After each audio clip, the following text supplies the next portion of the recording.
ఖమ్మం నగరంలో హైటెన్షన్ నెలకొంది. కలెక్టరేట్ సమీపంలోని వెలుగుమట్ల ప్రాంతంలో పేదల ఇండ్ల కూల్చివేత ప్రక్రియ ఉద్రిక్తంగా మారింది. 10 ఏళ్లుగా నివాసం ఉంటున్న తమను అన్యాయంగా రోడ్డున పడేస్తున్నారంటూ వందలాది కుటుంబాలు ఆందోళన దిగాయి. వెలుగుమట్లలోని సుమారు 60 ఎకరాల భూదాన్ భూముల్లో నివసిస్తున్న 600 కుటుంబాలను ఖాళీ చేయించేందుకు రెవెన్యూ అధికారులు భారీ ఆపరేషన్ చేపట్టారు. ఏ క్షణంలో ఏం జరుగుతుందో తెలియని పరిస్థితుల మధ్య వేలాది మంది పోలీసులను రంగంలోకి దించారు. తెల్లవారుజాము నుంచే జేసీబీల సహాయంతో గుడిసెలను నేలమట్టం చేస్తున్నారు. మేము ఇక్కడే 10 ఏళ్లుగా నివసిస్తున్నాం, మాకు ఓటు హక్కు ఉంది, ఆధార్ కార్డులున్నాయి, ఇప్పుడు మమ్మల్ని ఎక్కడికి వెళ్ళమంటారు అంటూ బాధితులు కన్నీరు మున్నీరవుతున్నారు. అధికారుల జేసీబీలకు అడ్డంగా పడుతూ ప్రాణాలకు తెగించి తమ ఆవాసాలను కాపాడుకునే ప్రయత్నం చేస్తున్నారు. తమకు పట్టాలిచ్చి క్రమబద్ధీకరించాలని దశాబ్ద కాలంగా పోరాడుతున్నా ప్రభుత్వం కనికరించకుండా ఇళ్లను కూల్చివేయడంపై సర్వత్రా ఆగ్రహం వ్యక్తమవుతోంది. కాలనీ వైపు ఎవరిని రానివ్వకుండా కిలోమీటర్ మేర పోలీస్ బారికేడ్లు ఏర్పాటు చేశారు. అడ్డుకుంటున్న బాధితులను నాయకులను పోలీసులు బలవంతంగా అరెస్ట్ చేసి పోలీస్ స్టేషన్లకు తరలిస్తున్నారు. నిలువ నీడ కోల్పోయిన మహిళలు, చిన్నారులు రోడ్లపైనే బైఠాయించి నిరసన తెలుపుతున్నారు.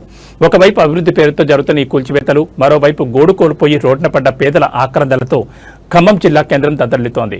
అధికారులు ఈ విషయంలో ప్రత్యామ్నాయం చూపుతారా లేక ఈ పోరాటం మరింత ఉధృతమవుతుందా అనేది వేచి చూడాలి.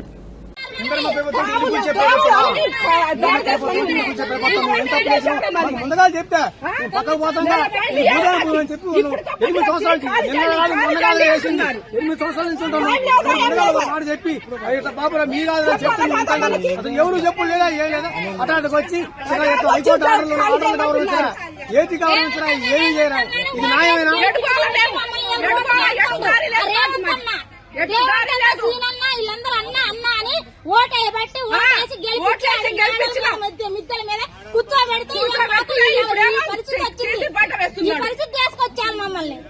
మా సంవత్సరాలు బట్టి ఉంటున్నామండి. కనీసానికి ఎప్పుడు ఏ రోజైనా కంటి నిండా నిద్రపోలేదు. మేము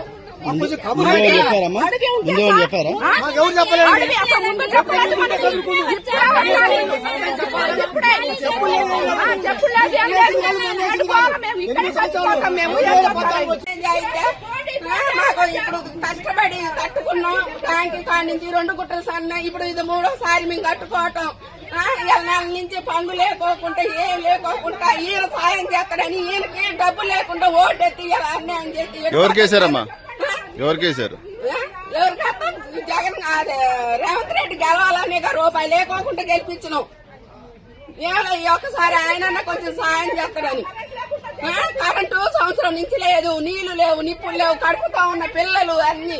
నెల నుంచి పోలీసు వాళ్ళు వచ్చినా కూడా ఒకరోజు తిని ఒకరోజు తినకుండా ఉన్నాం సార్.